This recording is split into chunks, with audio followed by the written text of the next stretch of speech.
Trust made multi speciality ಆಸ್ಪತ್ರೆಯನ್ನು ಯಶವಂತಪುರ ವಿಧಾನಸಭಾ ಕ್ಷೇತ್ರದ ಜನಪ್ರಿಯ ಶಾಸಕರಾದ ಎಸ್.ಟಿ. ಸೋಮಶೇಖರ್ ಅವರಿಂದ ಉದ್ಘಾಟಿಸಲಾಯಿತು.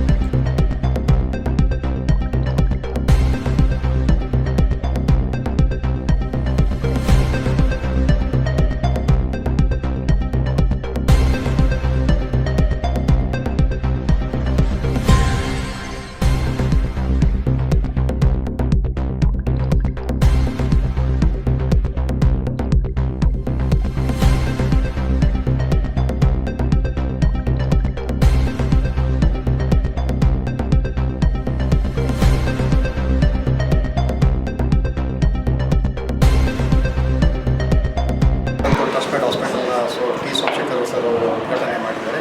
ನಮ್ಮ ಹಾಸ್ಪಿಟ್ಲಲ್ಲಿ ಎಲ್ಲ ರೀತಿಯಾದಂಥ ಸೌಲಭ್ಯಗಳು ಬರುತ್ತದೆ. ಎಮರ್ಜೆನ್ಸಿಯಿಂದ ಸ್ಟಾರ್ಟ್ ಮಾಡಿ ಯಾವುದೇ ರೀತಿಯಾದಂಥ ಎಮರ್ಜೆನ್ಸೀಸ್ ಆಗ್ಬೋದು, ಕಾರ್ಡಿಯಾಕ್ ಆಗ್ಬೋದು, ಪಲ್ಮರಿ ಶ್ವಾಸಕೋಶದ ಆಗ್ಬೋದು, ಅಥವಾ ಹೊಟ್ಟೆ ನೋವಿನ ತೊಂದರೆಗಳು, ಯಾವುದೇ ಆಕ್ಸಿಡೆಂಟ್ ಆಗ್ಬೋದು, ಪಾಯ್ಸನಿಂಗ್ ಕೂಡ ಆಗ್ಬೋದು, ಈವನ್ ಡಯಾಲಿಸಿಸ್ ಕೂಡ ಆಗ್ಬೋದು, ಆ ಥರ ಎಮರ್ಜೆನ್ಸೀಸ್ ಎಲ್ಲನೂ.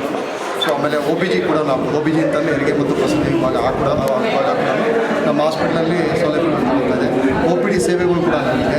ಸೊ ನಮ್ಮಲ್ಲಿ ಒಳ್ಳೆಯ ಸುಸಜ್ಜಿತ ICU ಇದೆ, ಎಮರ್ಜೆನ್ಸಿ ಟೀಮ್ ಇದೆ, 2 ಒಳ್ಳೆ ಮಾಡ್ಯುಲರ್ OT ಅಂತ ಏನು ಈಗಿನ ಕಾಲಕ್ಕೆ ತಕ್ಕಂಥ ಗುಣಮಟ್ಟವಾದಂಥ ಒಂದು 2 ಮಾಡ್ಯುಲರ್ OT ಮಾಡಿದ್ದೀವಿ.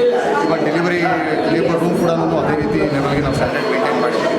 ಸೊ ಯಾವುದೇ ಕಾರ್ಪೊರೇಟ್ ಹಾಸ್ಪಿಟಲ್ ಏನು ಕಮ್ಮಿ ಇಲ್ಲ, ಆ ಲೆವೆಲಲ್ಲಿ ನಾವೆಲ್ಲ ಸೌಲಭ್ಯ ಇರ್ತಕ್ಕಂಥ ಒಂದು ಹಾಸ್ಪಿಟಲ್ನ ಇವತ್ತು ನಮ್ಮ ಕುಂಬಳಗೂಡು ಮತ್ತು ಸುತ್ತಮುತ್ತಲಿನ ಎಲ್ಲ ಜನರಿಗೋಸ್ಕರ ಲೋಕಾರ್ಪಣೆನ ನಮ್ಮ ಎಸ್.ಟಿ. ಸೋಮಶೇಖರ್ ಸರ್ ಅವರು ಮಾಡಿಕೊಟ್ಟಿದ್ದಾರೆ. ಹಾಗೂ ಇನ್ನೂ ಕೆಲವು ಗಣ್ಯಮಾನ್ಯರು ತಗೊಂಡಿದ್ದಾರೆ. ಸೊ ಅವರ ಆಶೀರ್ವಾದದೊಂದಿಗೆ ಮತ್ತು ನಿಮ್ಮ ಆಶೀರ್ವಾದದೊಂದಿಗೆ ಒಂದು ಹಾಸ್ಪಿಟ್ಲು ಚೆನ್ನಾಗಿ ನಡೀಲಿ ಅಂತೇಳಿ ನಾನು ನಿಮ್ಮಲ್ಲಿ ಹೇಳ್ತೀನಿ.